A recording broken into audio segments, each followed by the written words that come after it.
Hello friends, welcome to the e-invoice FAQ series. I am Ravikiran Idara, Vice President Services at GST Network. In this video, we will see the frequently asked questions on applicability of e-invoicing. To whom e-invoicing is applicable? Those taxpayers whose aggregate turnover based on PAN in a financial year is more than Rs 500 crores, e-invoicing is applicable. Please note that the turnover threshold is defined with respect to aggregate turnover as defined in Section 2(6) of CGST or SGST Act. Where e-invoicing is not applicable, special economic zone units and all those cases where there is a special invoicing dispensation in the present GST regime, that is insurance, banking, goods transport agency, passenger transport services, multiplex cinema admissions, all these are exempt from e-invoicing. For which documents and supplies e-invoicing is applicable? The documents covered are invoices, credit notes and debit notes, and the supplies covered are B2B supplies, supplies to SEZs, exports and deemed exports. Please note that B2C supplies are not covered under e-invoicing. Do SEZ developers need to issue e-invoices? Yes. If they have the specified turnover and if they have fulfilled the other conditions, they need to issue e-invoices. As per the notification, only SEZ units are exempt from e-invoicing. Are free trade and warehousing zones, that is FTWZs, are they exempt from e-invoicing?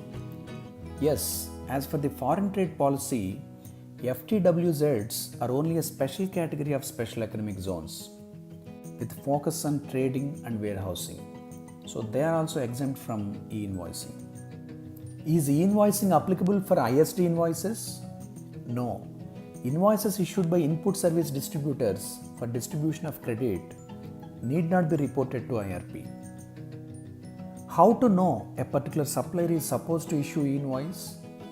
That is, invoice along with IRN QR code. On fulfillment of prescribed conditions, the obligation to prepare and issue invoice in terms of Rule 48(4) lies with the concerned taxpayer.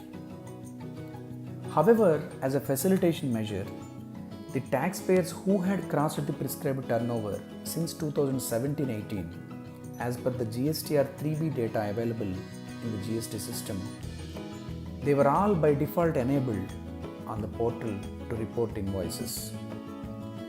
One can search these GSTINs at the e-invoice status of taxpayer available under search tab on the e-invoice portal. This information will be eventually made available on GST portal also. We are having the prescribed turnover, but our GSTIN is not enabled on the IRP. What to do?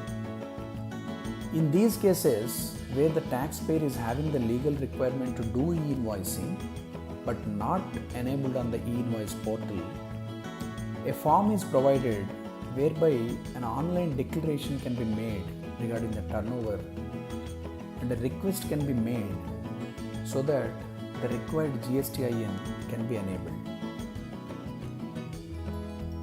We don't have prescribed turnover, but still we got an email about e-invoicing and our GSTIN is appearing as enabled on e-invoice portal.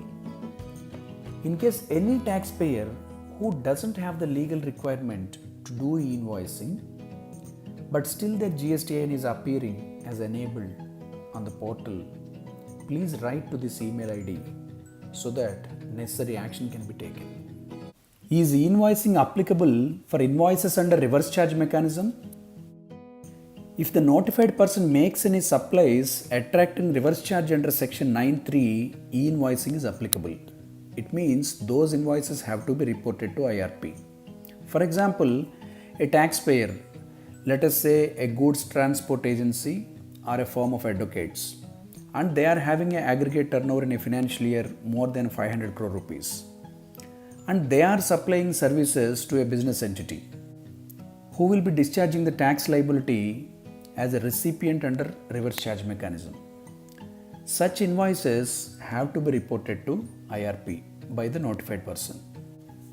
On the other hand, where supplies are received by the notified person from an unregistered person under section 9(4) or as an import of services, e-invoicing obviously doesn't apply.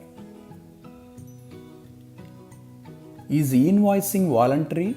That is, any taxpayer below specified turnover can also report invoices to IRP? No. Currently, only the notified persons are allowed to report invoices to IRP. The exemption from e-invoicing is with respect to nature of supply or the entity as a whole. The exemption is for the entity. Thank you for watching the video.